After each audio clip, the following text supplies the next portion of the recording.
السلام علیکم ناظرین، میں ہوں آپ کا میزبان اختر شاہین رند اور آپ دیکھ رہے ہیں میٹرو میٹرز۔ ناظرین، کراچی میں خاص طور پر رہنے والے لوگوں کے لیے ایک بہت ہی بڑا مسئلہ ہوتا ہے کہ جب بھی وہ کوئی پلاٹ لینے جائیں، کوئی مکان لینے جائیں، کوئی بھی پراپرٹی لینے جائیں تو ان کے لیے یہ فیصلہ کرنا جو ہے وہ انتہائی مشکل ہو جاتا ہے کہ اس علاقے میں پراپرٹی جو ہے وہ صحیح رہے گی نہیں رہے گی، کس علاقے میں لینا چاہیے، کیا ٹرینڈ چل رہا ہے، اور جو جینون بائرز ہیں ان کے لیے بھی بڑے مشکلات ہیں کہ پراپرٹی کے جو ڈاکومنٹیشن ہے وہ کیسے چیک کریں، پراپرٹی صحیح ہے نہیں ہے۔ آپ نے دیکھا ہوگا مختلف بلڈرز کی جانب سے اور مختلف لوگوں کی جانب سے بہت تیزی سے بہت سارے پروجیکٹس اناؤنس ہو رہے ہیں، میڈیا میں بھی اس کی بھرپور تشہیر ہو رہی ہوتی ہے اور ایسے ایسے سنہرے خواب دکھائے جاتے ہیں کہ جیسے بس بندہ سمجھتا ہے کہ بس جنت تو مجھے یہی مل رہی ہے، بس میں اب گھر مل گیا مجھے اور پلاٹ لے رہا ہوں اور 4 سال بعد 2 سال بعد بس اس میں رہائش کے قابل ہو جائے گا۔ اور بہت سارے لوگ آپ نے دیکھا ہوگا ایسے بھی ہوتے ہیں جن کا پروجیکٹ جو ہے نا وہ گو کہ شہر سے یا سوراب گڑھ سے بھی اگر آپ سوچیں تو کہیں جا کے 60-70 کلومیٹر آگے ہوگا، کہیں 50 کلومیٹر آگے ہوگا، لیکن لکھا ہوا کیا ہوگا جی سوراب گڑھ سے چند منٹ کی ڈرائیو پر، تو آپ بس چلتے جائیں اور بھول جائیں پھر اس کے بعد۔ تو اس طرح کے مسائل جو ہیں وہ کافی ہیں، اور خاص طور پہ کراچی میں جو پراپرٹی کی ویلیو ہے اور جو اس کی قیمتیں ہیں، خاص طور پہ پلاٹس کی بھی قیمتیں ہیں، وہ ایک عام آدمی تو کیا ایک درمیانے طبقے کے آدمی کی بھی جو قوت خرید ہے اس سے بھی باہر ہو گئے۔ اب کوئی بھی آدمی پلاٹ لینے کا بھی سوچے تو اسے شہر میں تو کم از کم مناسب پیسوں میں یا اس کی رینج میں جو ہے نا وہ پلاٹ ملنا مشکل ہو جاتا ہے۔ اور اس میں کیا صورتحال ہے، ایسے موقع پر کیا کرنا چاہیے، اس حوالے سے ہم آج بات کریں گے اور آپ کو ایک خوشخبری بھی دیں گے، ایک اچھی خبر بھی آپ کو سنائیں گے کہ آپ کا جو ڈریم ہے جو گھر بنانے کا یا پلاٹ لینے کا یا انویسٹمنٹ کرنے کا، اس میں آپ کو ایک اچھا پروجیکٹ بھی مل سکتا ہے، اور ہم اس کے حوالے سے بھی بات کریں گے، بیت السلام ویو کے حوالے سے بات کریں گے کہ وہاں ان کے پاس کیا چیز ہے آپ کو پیش کرنے کے لیے، اور اس کے ساتھ ساتھ پراپرٹی پہ ضرور بات کریں گے کہ آپ کے لیے اس میں کیا ٹپس آپ کو مل سکتی ہیں۔ ہمیں اسٹوڈیو میں جوائن کیا ہے ہمارے گیسٹ جناب امان اللہ پنجوانی صاحب نے، جو کہ سی او ہیں پنجوانی مارکیٹنگ نیٹ ورک کے۔ السلام علیکم امان اللہ صاحب، بہت شکریہ، آپ ہمارے شوز میں شریک ہوتے رہتے ہیں۔ تو سب سے پہلا تو میرا آپ سے سوال یہ ہوگا کہ کراچی کے لوگ، کراچی کے رہنے والے لوگ، سستا پلاٹ لینے کا خواب ان کا وہ پورا ہو سکتا ہے؟ سر بھائی، پہلے تو بہت شکریہ کہ آپ نے موقع دیا۔ ڈیفینیٹلی ہو سکتا ہے، تھوڑا سا یہ کہ اگر سرچ کریں، جو عام شہری ہے جو لینا چاہتے ہیں، جو انویسٹمنٹ کرنا چاہتے ہیں، وہ خواب کو پورا کرنے کے لیے پہلے کچھ ریئلٹیز ہوتی ہیں، آن گراؤنڈ ریئلٹیز ہوتی ہیں، اس کو ضرور مد نظر رکھنا چاہیے۔ اور اگر وہ بعض اوقات ایسے ہوتے ہیں، وہی جیسے آپ نے بات کی کہ سوانح خواب دیکھ کر آنکھیں بند کر کے لوگ انویسٹمنٹ کر دیتے ہیں، یہ نہیں دیکھتے کہ زمین کہاں پر اچھی ہے، اشتہار بازی دیکھ کے، لوکیشن، وہی خواب والی بات بالکل ایسا ہی ہے، اشتہار دیکھ کر۔ تو یہ ہے کہ وہ دیکھتے نہیں ہے کہ زمین ایگزسٹ کر بھی رہی ہے کہ نہیں کر رہی، یا لینڈ جو ہے اس بلڈر کے نام پر ہے بھی کہ نہیں ہے۔ بہت سارے اس میں سیگمنٹ ہیں، اور وہی سبز باغ دکھلا کے لوگ بکنگ لے لیتے ہیں، اور اس کے بعد وہ پھر جو عام ایک کنزیومر ہے، اروٹی ہے، وہ پھر زندگی بھر ترستا ہی رہتا ہے کہ اس کو پوزیشن ملے۔ تو ڈیفینیٹلی ایسی بہت ساری کراچی میں ایسے ایریاز ہیں، اگر اس کو پراپر سرچ کر کے وہاں انویسٹمنٹ کی جائے تو میں نہیں سمجھتا کہ یہ خواب آج بھی پورا ہو سکتا ہے، ایک متوسط طبقے کے لیے بھی ہو سکتا ہے پورا۔ جی جی بالکل ہو سکتا ہے۔ اور یہ بتائیے کہ ایسے بہت سارے، جیسے آپ نے بتایا کہ عام طور پر جب ہم کوئی پلاٹ دیکھنے جاتے ہیں یا ایک پروجیکٹ میں بتایا جاتا ہے کہ جی یہ پلاٹ ہے، ایسا پلاٹ نمبر تو اس پہ ہوتا نہیں ہے، بہت سارے پروجیکٹ ایسے ہیں جو صرف فائل چل رہی ہوتی ہے۔ ڈیفینیٹلی کراچی میں چونکہ یہاں دیکھیں کوئی ریگولیٹری اتھارٹی نہیں ہے کراچی میں یا پاکستان میں۔ ریئل اسٹیٹ ریگولیٹری اتھارٹی اگر یہاں قائم ہو جائے، جیسے ہمارے پڑوسی ملک میں بھی ہے، دبئی میں بھی ہے، بہت سے ملکوں میں ہے، یہاں ہمارے یہاں کوئی ایک سنگل اتھارٹی نہیں ہے۔ ایون کراچی کے اندر کوئی 18 کے قریب لینڈ گیونگ اتھارٹیز ہیں۔ تو ڈیفینیٹلی یہ ہوتا ہے، اور جو بلڈر یا جو اس طرح مارکیٹنگ کمپنیز جو ہیں وہ فائلیں بیچ رہی ہوتی ہیں، پراپر وہ لفظ بھی لیتے ہیں فائلیں، پلاٹ نہیں ہوتے اس کے پیچھے، فائلیں لے رہے ہوتے ہیں لوگ، جس کی کاسٹ 100-150 روپے ایک فائل ہوتی ہے، جس میں ایک اپلیکیشن فارم ہوتا ہے، الاٹمنٹ لیٹر ہوتا ہے، اور رسید لگی ہوتی ہے، وہ فائل ہوتی ہے، وہ موو کر رہی ہوتی ہے۔ تو وہی کہہ رہا ہوں کہ ایسے ہی لوگ جب خواب دیکھ کر جب فائلیں پرچیز کرتے ہیں، بعد میں پچھتاوا ان کا مقدر ہوتا ہے۔ تو ایسے میں ظاہر ہے خریدنے والے کو تو پتہ ہی نہیں ہے کہ اس کے پاس زمین کتنی ہے، پروجیکٹ کی زمین کتنی ہے، کتنے پلاٹس ہیں، اس کو تو پتہ ہی نہیں ہے، تو بس بیچے جانے ہیں اور لوگ جو ہے جی بس یہی بد نصیبی ہے کہ یہاں کوئی چیک اینڈ بیلنس کا سسٹم نہیں ہے، مگر کچھ ایسی ٹولز ہیں جس کی بیس کے اوپر ایک عام آدمی جو ہے وہ ڈفرینٹ پلیٹ فارم سے سرچ کر سکتا ہے کہ آیا زمین کا جو اسٹیٹس ہے وہ بلڈر کے نام پر ہے یا کہ نہیں ہے. آپ یہ بتائیے کہ پنجوانی مارکیٹنگ نیٹ ورک جو ہے مختلف پروجیکٹس کی مارکیٹنگ آپ بھی کر رہے ہیں. جی جی بالکل. تو اس میں کیا یہ ڈاؤٹ رہتا ہے کہ آپ کے پاس جو پروجیکٹ ہوتے ہیں آپ اس کی کیسے چھان بین کرتے ہیں پہلے، اور یہ کیسے تعین کرتے ہیں کہ یہ پروجیکٹ صحیح ہے اور آپ کو اس کی مارکیٹنگ کرنی چاہیے؟ جی اختر صاحب، جیسا کہ آپ جانتے ہیں بیسیکلی ہم ایجوکیشنسٹ ہیں اور پاکستان میں پہلا انسٹیٹیوٹ ہے جو ریئل اسٹیٹ پہ کورسز آفر کرتا ہے. ہماری گرپ پوری ٹیم کی بہت اسٹرانگ ہے اس سبجیکٹ کے اوپر. ہم سب سے پہلے لینڈ کی ویریفیکیشن کرتے ہیں، پراپر اس کا ٹائٹل چیک کرتے ہیں کہ آیا بلڈر کے نام پر ہے کہ نہیں ہے. اور جب ہم ایگریمنٹ کرتے ہیں اس پروجیکٹ کو مارکیٹ کرنے کے لیے، بڑا اسٹرانگ ہوتا ہے اور بلڈر باؤنڈ ہوتا ہے ہم سے. یہ میں ریورس بات کر رہا ہوں. عام طور پر مارکیٹنگ کمپنیز جو ہیں وہ باؤنڈ نہیں ہوتی ہیں. ہم بلڈر کو باؤنڈ کرتے ہیں کہ ہماری ٹرمز اینڈ کنڈیشن کے اوپر وہاں ڈیولپمنٹ کا کام کرے گا. اس بیس کے اوپر چونکہ اس کمپنی کا پنجوانی مارکیٹ نیٹ ورک کا ایک آبجیکٹیو یہ بھی ہے کہ وہی ایک متوسط طبقے کو کراچی جیسے شہر میں ہاؤسنگ یا پلاٹ پرووائڈ کیا جائے. تو بڑی حیرت کی بات کہوں کہ بلڈر ہماری گرپ میں ہوتا ہے اور بہت سارے چیک اینڈ بیلنس ہمارے ہاتھ میں ہوتے ہیں. آپ بڑے ویسے پاورفل لوگ ہیں، ورنہ تو بلڈر نے سب کو اپنی گرپ میں لیا ہوا ہوتا ہے. یہ ریورس معاملہ ہے، انویسٹرز کو بھی، خریدار کو بھی، سب کو. بالکل ایسے ہی ہے کہ سب سے پہلے ہم نے پروجیکٹ اقرا عائشہ ریزیڈینشیا مریر میں لانچ کیا تھا. وہاں اس وقت 80 گز کا پلاٹ 7 لاکھ روپے کا تھا. آج میں 12 لاکھ روپے کی value within a year. ابھی لوگوں نے 2-2, 3-3, 4-4 لاکھ روپے انسٹالمنٹ شاید پے کی ہیں. اس کی ویلیو بھی اپریشیٹ ہو رہی ہے اور پروجیکٹ کا ہینڈ اوور ہونے تک آ گیا ہے. تو اس طرح اگر کوئی صحیح طرح اس کو سرچ کرے جانے، ایک عام الاٹی کو اس کو بینیفٹ ہو سکتا ہے. اب اور کون سا پروجیکٹ ہے جو آپ مارکیٹ کر رہے ہیں؟ بیت السلام ویو کے بارے میں بھی بتا دیجیے. جی دیکھیں، بیسیکلی میں آپ کو بتاؤں کہ کراچی میں کچھ علاقہ ایسا ہے جس میں بہت زیادہ پوٹینشیل ہے. یہ ہے مریر کا علاقہ جو ایم ڈی اے کی جوریڈکشن میں بھی آتا ہے. عام طور پر گڈاپ ٹاؤن اس کو کہا جاتا ہے. مریر ایک ایسا علاقہ ہے جو پاکستان بننے سے پہلے بھی اس کا وجود تھا اور وہ آباد تھا. وہاں پر انفراسٹرکچر، روڈز، سڑکیں آلریڈی بنی ہوئی ہیں، پلس وہاں پانی آلریڈی موجود ہے. K4 کی لائن اس کے بیچ میں سے گزر رہی ہے، پھر بجلی وہاں موجود ہے. تو یہ انفراسٹرکچر آلریڈی وہاں ڈیولپڈ ہے. وہ ایسی جگہ ہے. اور دوسرا یہ جو پروجیکٹس ہمارے جہاں اقرا بیت السلام ویو ہے، وہ ایگزسٹی جو ہے نا وہ دیہہ آبدار میں ایسی جگہ کر رہا ہے کہ جہاں فیوچر کے حوالے سے بہت زیادہ پوٹینشیل موجود ہے.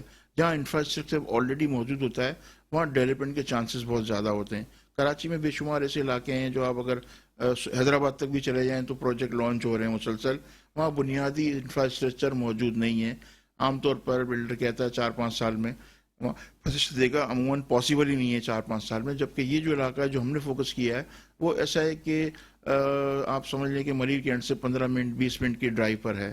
عام طور پر ابھی بھی لوگ وہاں رہتے ہیں سراؤنڈنگ میں. تو یہ علاقے ایسے ہیں جہاں انفراسٹرکچر موجود ہو تو وہاں ویلیو اپریشیٹ ہوتی ہے آپ کی پراپرٹی کی اگر آپ لیتے ہیں.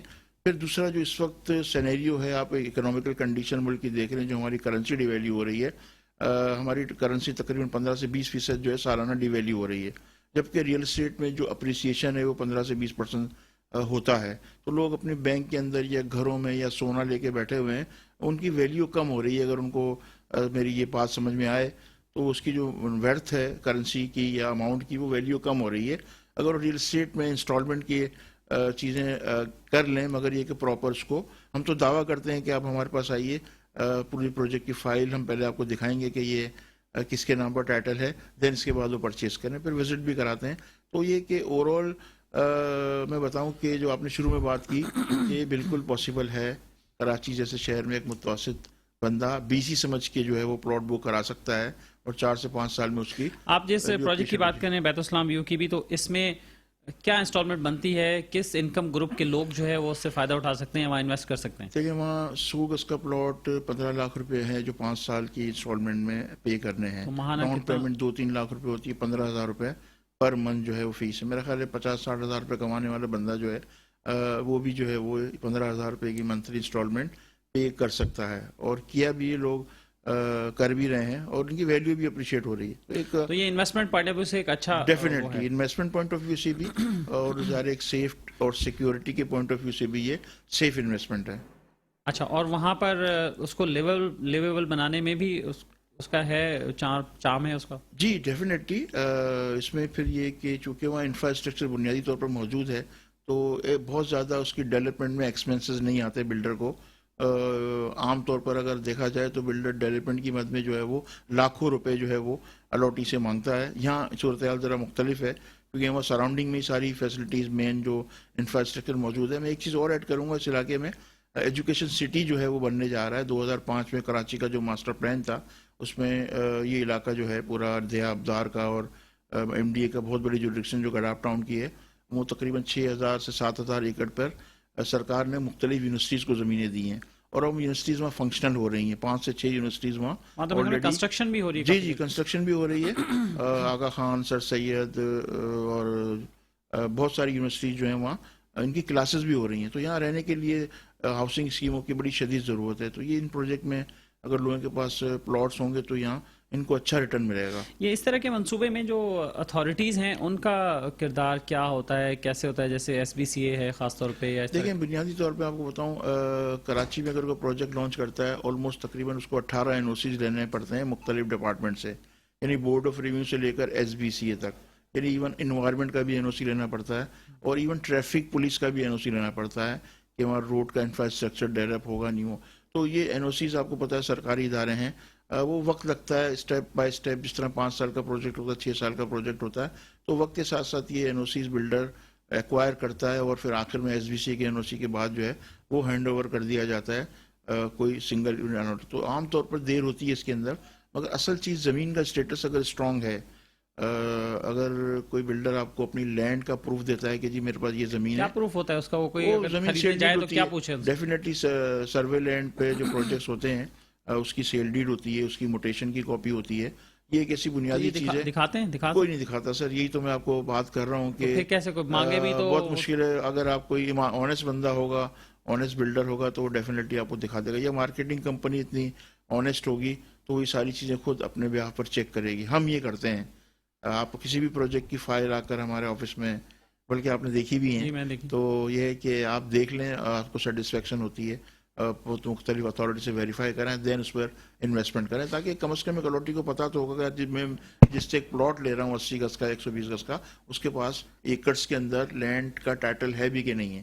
تو جو آپ نے اسکیمز بتائی ہیں جیسے بیت السلام ویو ہے یا اور بھی آپ کے پروجیکٹ ہیں اس طرف, تو ایجوکیشن سٹی ایک آپ نے بتایا کہ نیئرسٹ ایک بہت بڑا لینڈ مارک جو ہے وہاں پہ بن رہا ہے, اور ملیر ایکسپریس وے بھی وہیں ہے. جی بالکل, جو ملیر کا ایکسپریس وے ہے وہ بھی وہاں ڈاؤن ہو رہا ہے, plus D H S city بھی ہے, پلس ایک نیا لنک کا بھی روڈ وہاں بن رہا ہے جو نیشنل ہائی وے کو سپر ہائی وے کو ملاتا ہے. ایک تو پرانا روڈ ہے کاٹھور کا, وہ اب ختم ہو جائے گا کچھ عرصے کے بعد.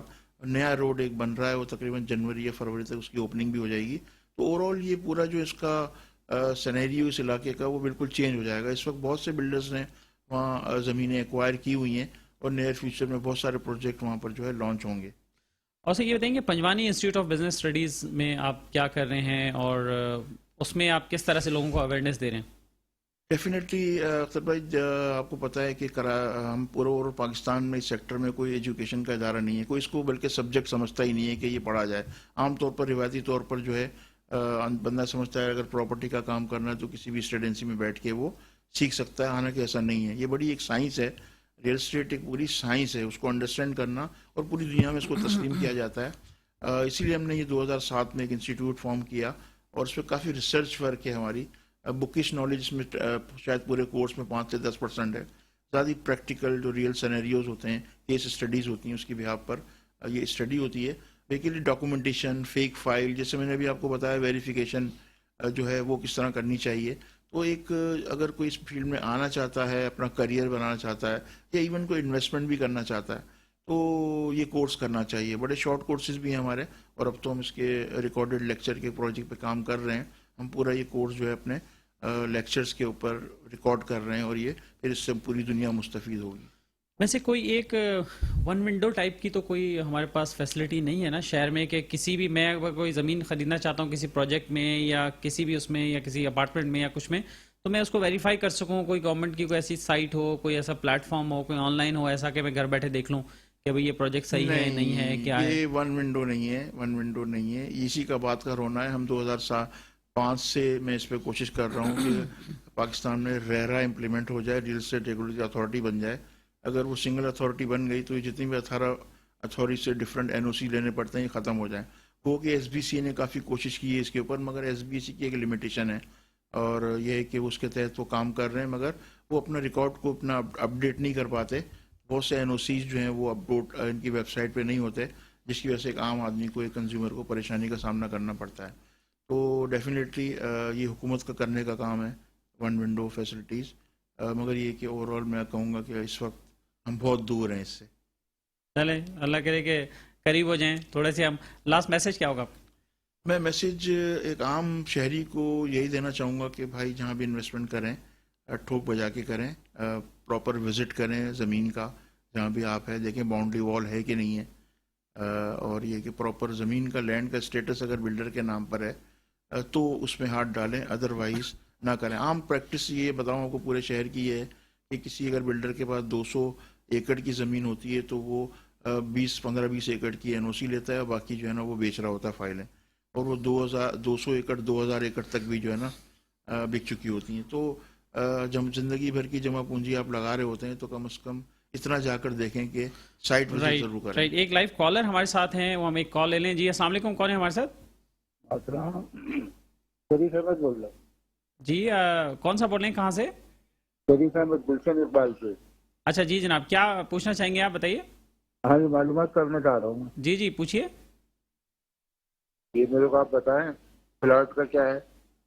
اچھا اسی پروجیکٹ کے حوالے سے پوچھنا چاہ رہے ہیں؟ جی جی بیت اسلام ویو کے بارے میں؟ جی بولیں.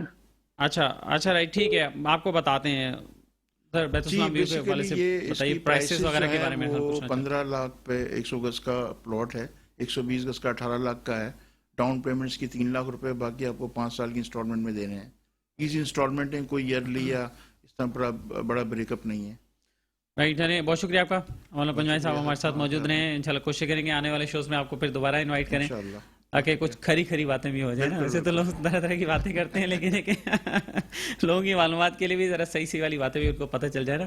چلیں بہت شکریہ آپ کا اگین. اور ناظرین یہاں وقت ہوا ایک بریک کا، اور بریک کے بعد ہم بات کریں گے کہ MD CAT میں جو ٹیسٹ ہوا تھا اس کے طلباء کیوں احتجاج کر رہے ہیں، اور اس میں دراصل مسئلہ ہے کیا. بریک کے بعد ویلکم بیک ناظرین. اور اب ہم بات کریں گے پاکستان میں طبی تعلیم کے حوالے سے. پاکستان میڈیکل کمیشن جو ہے اس کے انڈر میں پورے پاکستان میں میڈیکل کے جو ایڈمیشنز ہوتے ہیں وہ ہوتے ہیں، اور اس کی پالیسی اور گائیڈ لائنز جو ہیں وہ پاکستان میڈیکل کمیشن کی طرف سے آتی ہے، جو کہ اس سے پہلے previously Pakistan medical and dental council یہ ہوا کرتی تھی، اور اس کے بعد پھر اسے PMC بنا دیا گیا. آپ نے دیکھا ہوگا کہ پورے سندھ میں خاص طور پر MD CAT کے ٹیسٹ ہوئے پچھلے دنوں، اور جس میں ہزاروں طالب علموں نے حصہ لیا. اور یہ ٹیسٹ پہلی بار ڈاؤ یونیورسٹی آف ہیلتھ سائنسز کے تحت کرائے گئے. ٹیسٹ تو ہو گئے، لیکن اس کے بعد یہ پتہ چلا جیسے ہی ٹیسٹ ہوئے اور اس کے فوراً بعد ہی شام میں یہ اطلاع آنا شروع ہو گئی تھی. اسٹوڈنٹس کی جانب سے بھی، پیرنٹس کی جانب سے بھی یہ کہا جا رہا تھا کہ ٹیسٹ میں بہت سارے سوالات جو ہیں وہ آؤٹ آف سلیبس تھے. اور اس کے بعد یہ پتہ چلا کہ جی وہاں پینسل بھی یوز کی گئی، اور پینسل سے آنسر شیٹ جو ہیں وہ فل اپ کروائی گئی اسٹوڈنٹ سے. اور اس کے بعد پھر کچھ دن کے گیپ کے بعد اسٹوڈنٹس سڑکوں پر آ گئے. اسٹوڈنٹس نے احتجاج شروع کر دیا، اور اسٹوڈنٹس کا ایک گروپ جو ہے وہ گورنر سندھ سے بھی جا کر ملا. اور اس کے بعد آج دن کو ڈاؤ یونیورسٹی آف ہیلتھ سائنسز کے باہر بھی اسٹوڈنٹس نے احتجاج کیا، جس میں MQM کے رہنما ڈاکٹر فاروق ستار صاحب بھی شریک ہوئے. اسی موضوع پہ آج ہم بات کریں گے اور یہ جاننے کی کوشش کریں گے کہ یہ ایسا کیوں ہوا، اور اس میں اتنی زیادہ اس ٹیسٹ میں شکایت کیوں آ رہی ہیں. ہمیں اسٹوڈیو میں جوائن کیا ہے جناب محمد عسکری صاحب نے، جو کہ سینئر ایجوکیشن رپورٹر ہیں اور جنگ گروپ سے ان کا تعلق ہے. عسکری صاحب بہت شکریہ آپ کا. اور ان کے ساتھ موجود ہیں جناب طفیل احمد صاحب، سینئر ہیلتھ جرنلسٹ ہیں اور ایکسپریس میڈیا گروپ سے ان کا تعلق ہے. بہت شکریہ آپ کا جناب طفیل احمد صاحب. اور ان کے ساتھ موجود ہیں جناب فیصل حمید صاحب، جو کہ فاؤنڈر چیئرمین ہیں ہم کراچی فاؤنڈیشن کے. کراچی کے مسائل پر یہ بات کرتے رہتے ہیں. جناب طفیل احمد صاحب، آپ سے ہی بات چیت کا آغاز کرنا چاہیں گے. یہ بتائیے کہ MD CAT جو ہے ٹیسٹ یہ کیا ہوتا ہے، اور اس سے پہلے پریویسلی کیا پریکٹسز ہوتی تھیں، کیسے ہوتا تھا یہ ٹیسٹ، اور اس دفعہ ڈاؤ یونیورسٹی نے یہ ٹیسٹ کیوں لیا؟ دیکھیں، سب سے پہلے بہت شکریہ. اس دفعہ حکومت سندھ یا حکومت پاکستان نے 18ویں ترمیم کا سہارا لیتے ہوئے پہلی بار اور بڑی خاموشی سے یہ MD CAT ٹیسٹ کا انعقاد کیا ہے. پریویسلی یہ ہوتا رہا کہ Pakistan medical and dental council ہوتی تھی، اور یونیفارم پالیسی کے تحت بچوں کے امتحان لیے جاتے تھے، اور وہ امتحانات ایک ٹیسٹنگ سروس کے تحت ہوتے تھے جن کو ایکسپیرینس ہوتا تھا.